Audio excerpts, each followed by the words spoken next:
Welcome to the Lake Show, where you can find out what's going on in and around Lake Loudoun.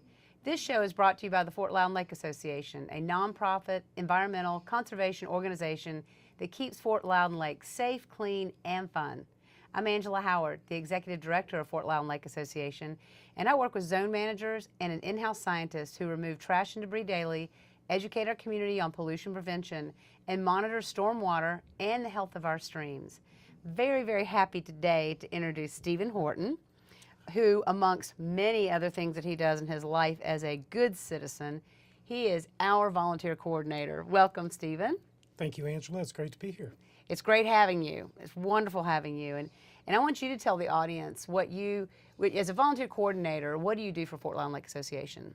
Well, basically, I wait to get that phone call from you saying we have some type of event coming up and that we're going to need to get some volunteers together, whether it be a fundraiser, whether it be cleanup efforts, whether it be like the plantings we did recently along the creek. A lot of different opportunities out there for people who are motivated to have clean water here in Knoxville and the Fort Loudoun Lake Basin. And that's basically what I do. I keep a list, and once I get that phone call, then I'm able to just send an email out to a lot of people that are interested in helping us, and wait for them to respond, give them dates and times, and we get them out there and get them motivated, and those folks are just excited to be there, and it's a pleasure to work with them. And what do you think one of the greatest advantages of our cleanup efforts in this community, and it's a leading question, because if you had to tell a volunteer, what's the greatest benefit of volunteering for us or for this kind of community stuff, what would it be, the greatest benefit? I think once you complete one of our tasks, maybe like a cleanup effort, you're going to walk away feeling really good about what you did. You're going to see the difference that you made. You're going to see a tangible evidence with the bags of debris that we collect that's hauled away. So it's just that sense of excitement and pride of what you did for our lake and make it cleaner and safer for everybody out there enjoying it for boating and skiing and jet skiing and whatever they may be doing. I know that I hear this comment a lot. People cannot believe what they see.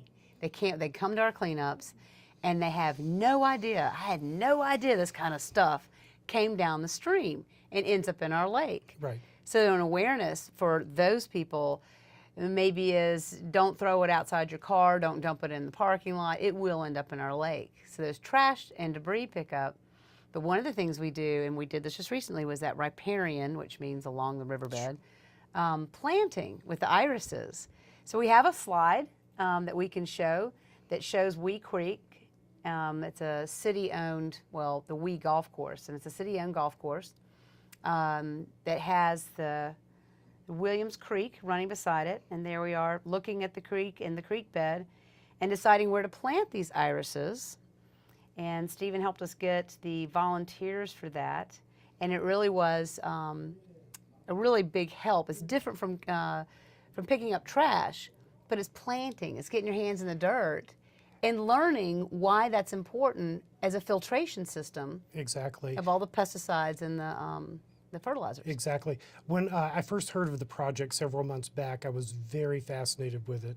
The things that we can do.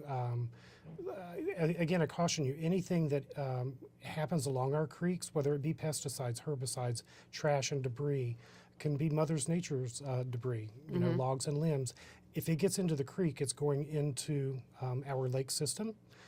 And so when it was first explained to me that we could plant iris bulbs and have these wonderful plants at the edge of the creek filtrating the water before it even made it to the stream, before it even makes it down to the lake, I just thought that was amazing. Yeah. And as soon as you gave me the call, you know, I need some volunteers, I checked my calendar, and unfortunately I could not be there that day, but from what I understand, everyone had a great time. Oh, it was fun. With what they did. Yeah, digging in the dirt. And we literally took that one edge of where the Williams Creek is the most, I guess, exposed area. And everything rolls downhill, as we've already determined. And so do the pesticides and the fertilizers, which they have to have on a golf course. Sure. And it was also a great partnership with the city and Fort Loudoun Lake Association and UT. We had PhDs from UT and some students. It's a wonderful community awareness and project. And yes, they felt great. Even though our fingernails were Sure. full of dirt, we did something good for our river. Right, just one small step, and I'm sure there's going to be more projects like this in the future. Oh, yeah. It won't be just cleanups. You know, as you and I've spoken in the past about, you know, maybe at some point we won't even need to do cleanups if we can just that'd be keep great. educating the community about what they're seeing on the ground, what they're allowing to get into the creeks. you Well, I've know. got a picture for that. Sure. The city boom. I took a picture of this a couple of weeks ago. It's after a rain event. And as we all know, First Creek starts in Fountain City, runs all the way down Broadway. And when all the people who aren't as conscious as we like them to be, this is where it lands, right there. That's in the city. That's First Creek. That's the boom that we maintain. And a few hours later, my zone manager got in there, and he's out there every day, 5 days a week. We have 6 days on the county. The next picture, you'll see how beautiful our city is. Look at that. Clean boom, clean river, clean shoreline.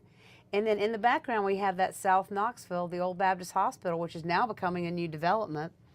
Even more so, they're going to need our help for the development, for the riversides, and for all up and down the river. You see the paddle boat there. Well, you Sure. know, they don't need big old floating docks and horrible logs to run into. So Sure, and you see these containment areas are sort of in a invisible, kind of a disguised area, so you don't really see them.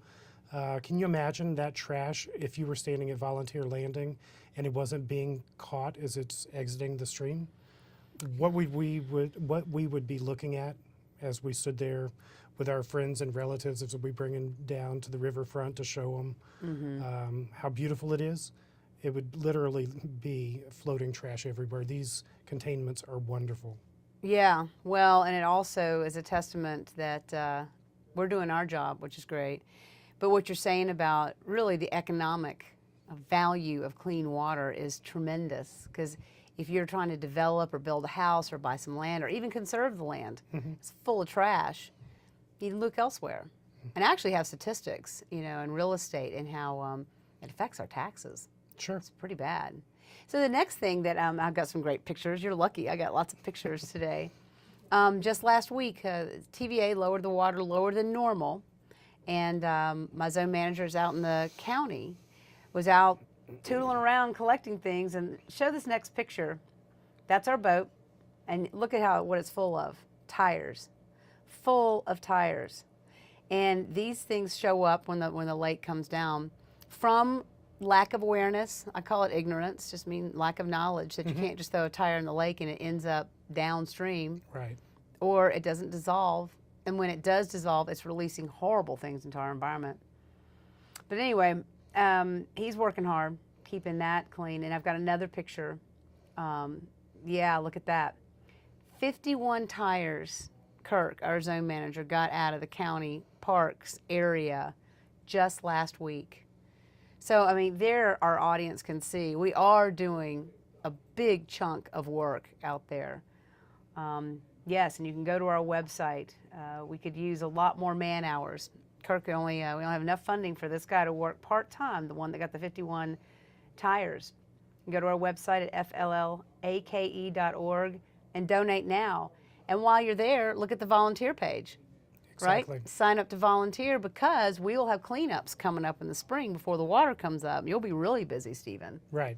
Well, and I've spoken to several volunteers, and they are there for just about every project we do. And they've told me, they said, if we had the money, we could probably donate tons of it. But this is what I can do. And I said, you don't know how important your time is.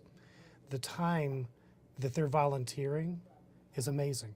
Yeah, well, and that's kind of your job, I Right. guess, is to bring value Right. to those volunteers. And it is, because not everybody can give money, Sure. especially nowadays. But giving of your time and feeling Right. great about it is probably a benefit of your job, I hope. Sure. So what are some of the future that you see being a volunteer coordinator? Let's say 2014.